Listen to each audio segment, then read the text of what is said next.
Our son came back from Iraq at 24, a soldier. Was diagnosed with Hodgkin's lymphoma and spent the next 2 years in a hell far greater than the war he had just come from. I am a two-time Hodgkin's lymphoma cancer survivor.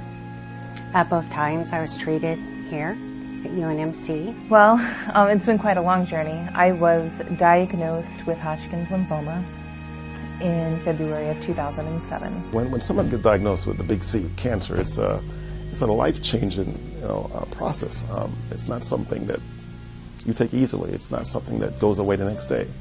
If you are diagnosed with Hodgkin's lymphoma or any sort of lymphoma or any sort of leukemia cancer, this is the place to go. And the research proves that, and the treatment proves that, and the successful rate in treatment proves that. It's just an electric vibe here. You know, you've got great minds. Everybody's thinking outside of the box.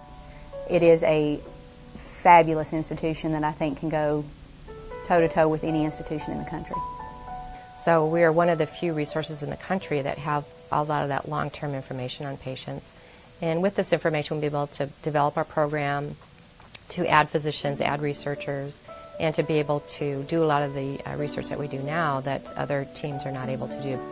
All those international studies that we've done were from patients that donated me money that were funded that way. I did them each for a few $100,000, each of those big studies, which would have cost millions of dollars had we done it the other way. And I think we're also dedicated to not always accepting the status quo. Here, again, we've got cutting-edge research going on, and I think it's, you know, we know that, okay, these particular treatments maybe are out there for lymphomas or other cancers, but maybe there's something better we could be doing that could improve an outcome. Time and time again have talked with patients that have been to the other places, the Mayos and such, and they come back here saying, you know, you treat me as a person, not as a research subject, not as a number. And if we're going to take responsibility for people's lives, they deserve our very best effort. And that should take precedence over everything else. It's not just about, you know, a number or a diagnosis or a disease. It's the entire patient, this holistic type of approach. This old idea that was very popular in medicine a long time ago, that physicians should be dispassionate. You don't make good decisions if you're a friend of the patient. There's a two-word phrase to describe what I think of that I won't say on the tape, but it's not right. People in a situation like this deserve a friend. They need somebody who does precise, careful care, but they deserve a friend. You cannot pay people to care like that. They just do. It was just the type of support that we received from Dr. Vos and from that entire staff that just really made a difference. I mean, really helped connect the dots and kind of create a path of treatment and survival.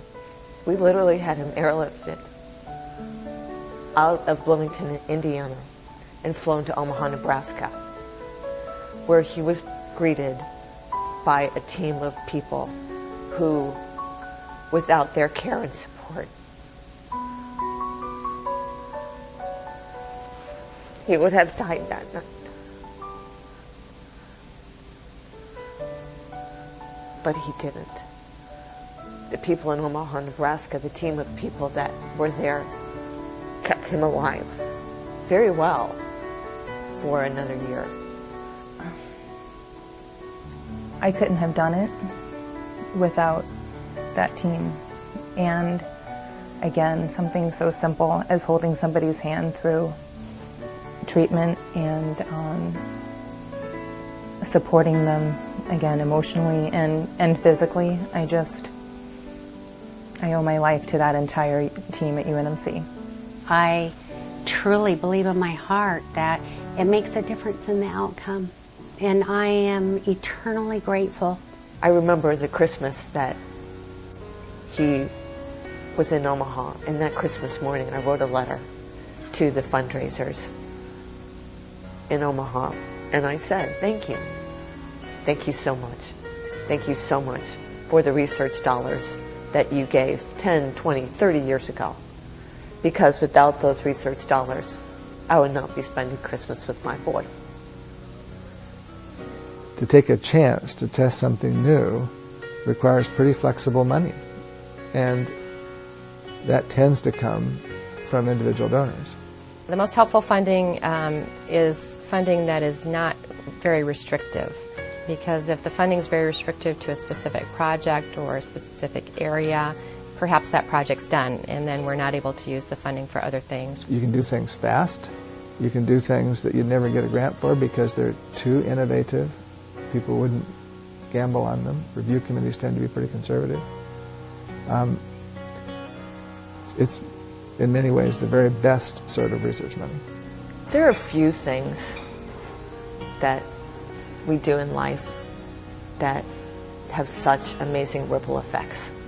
The people that give, they don't know the effects. They just don't know. I'm not asking for help for my family. We've already been helped. I'm asking for help for those people in the future, for your family members, for the people that you love.